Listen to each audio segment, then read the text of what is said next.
édition spéciale. Édition spéciale, effectivement, ce matin, ce lundi 16 octobre 2023, consacré toujours aux événements en Israël, 10e jour de guerre à présent. Et nous sommes en ligne avec Stéphane Juffa, directeur de la Metula News Agency, la MENA, située à Metula, au nord d'Israël. Bonjour Stéphane. Ilana, bonjour et bonjour aux auditeurs et téléspectateurs de Radio J. Merci beaucoup Stéphane d'être avec nous ce matin sur Radio J. Alors on en parlait dans le journal de ce front nord qui s'est ouvert et justement vous nous avez envoyé hier le son de ce qui se passait à l'extérieur de chez vous, à 10 minutes de chez vous. On va justement écouter et on en parle juste après.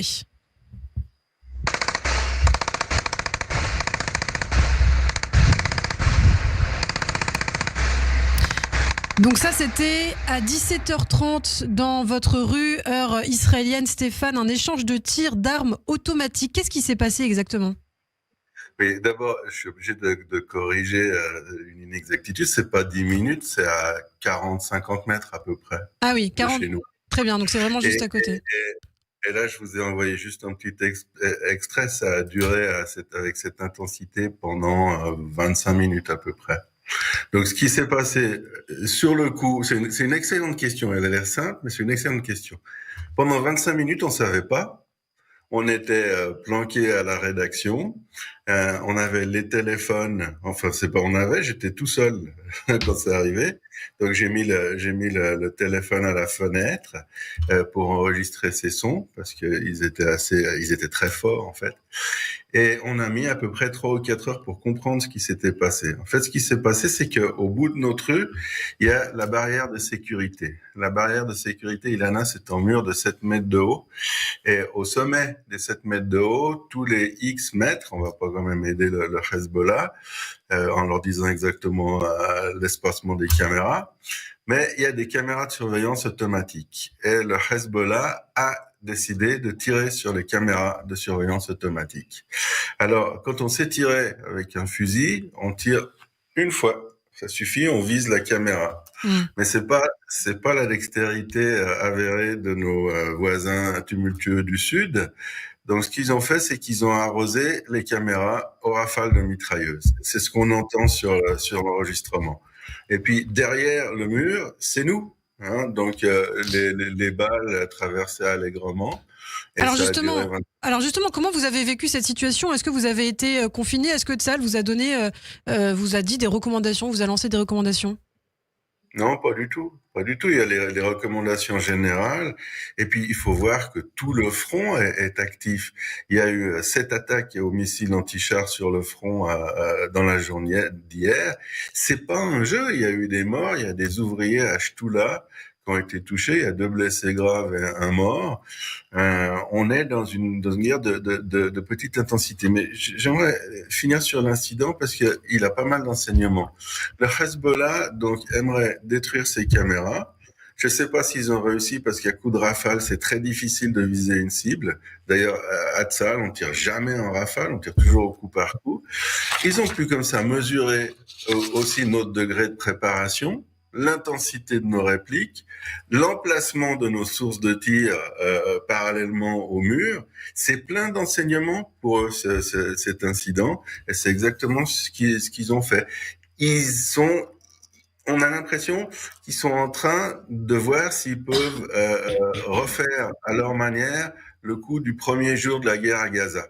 On se rappelle que les terroristes du Hamas ont également tiré sur les caméras de surveillance à Gaza. Si on n'a plus ces caméras, en principe, on peut pas voir ce qui se passe sur le front. C'est ce qu'ils font mine de faire, Ilana. Alors le ministre de la Défense, Yoav Gallant, Stéphane, a dit qu'il n'y avait aucun intérêt pour Israël à ouvrir une nouvelle guerre avec le Hezbollah. Et le Hezbollah dit la même chose, Stéphane. Qu'est-ce que vous en pensez ? Qu'il faut croire ni les uns ni les autres quand ils disent qu'ils vont ouvrir une nouvelle guerre ou qu'ils disent le contraire. En fait, ce qui se passe pour nous, c'est assez simple. Si c'est possible, on veut pas faire la guerre en même temps, simultanément, de 2 côtés, à Gaza et au Liban. Aucun pays, dans aucun conflit, n'a envie de faire ça.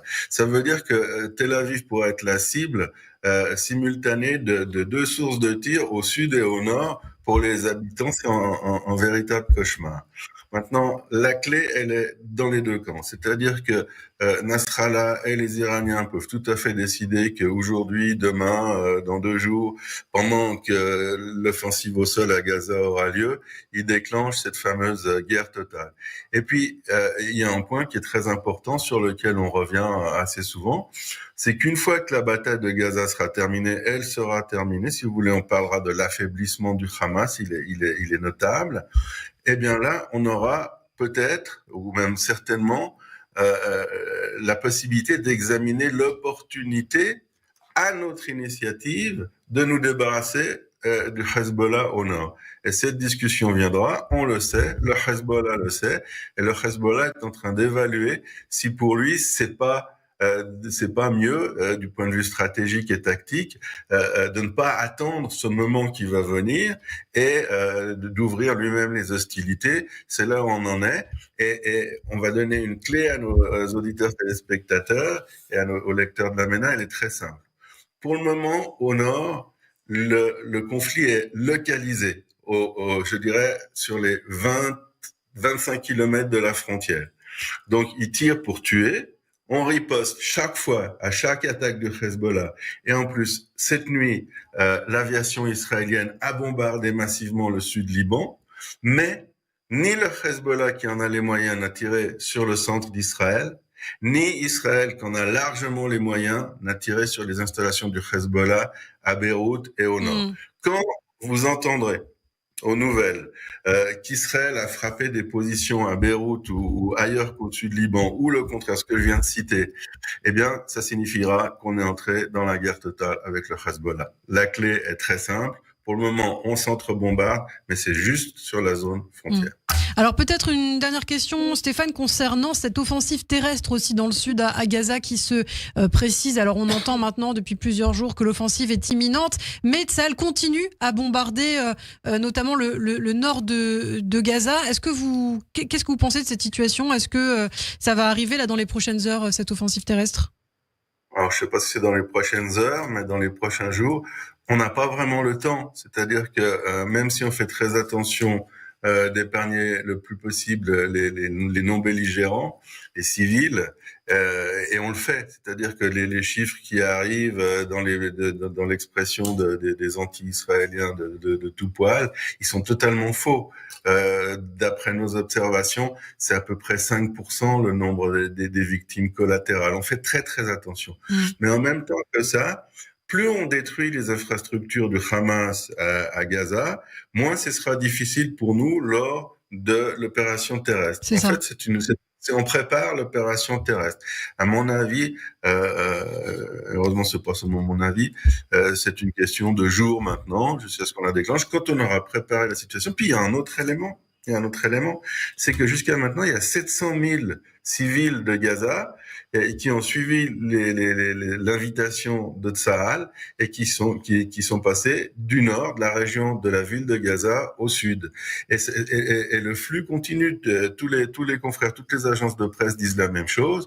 Il y a à peu près 1 100 000 Gazaouis qu'on aimerait qu'ils migrent vers le sud, et si possible, et avec l'aide de la pression américaine sur l'Égypte, que la frontière égyptienne soit ouverte et qu'ils puissent aller en Égypte. Comme ça, ils pourraient être contrôlés, on serait sûr et si on arrive à cette fin, on sera très content. Ce sera d'autant plus difficile, et ce sera d'autant plus facile pour nous lors de l'opération terrestre. Merci beaucoup Stéphane Juffa pour toutes ces précisions. Faites attention à vous, surtout bien sûr au nord d'Israël, ce nouveau front qui s'est ouvert avec ces frappes du Hamas sur le nord du pays. Merci beaucoup Stéphane, on se retrouve très bientôt sur Radio J. Vous restez avec nous dans quelques instants, le journal avec Lara Tchekhov à suivre.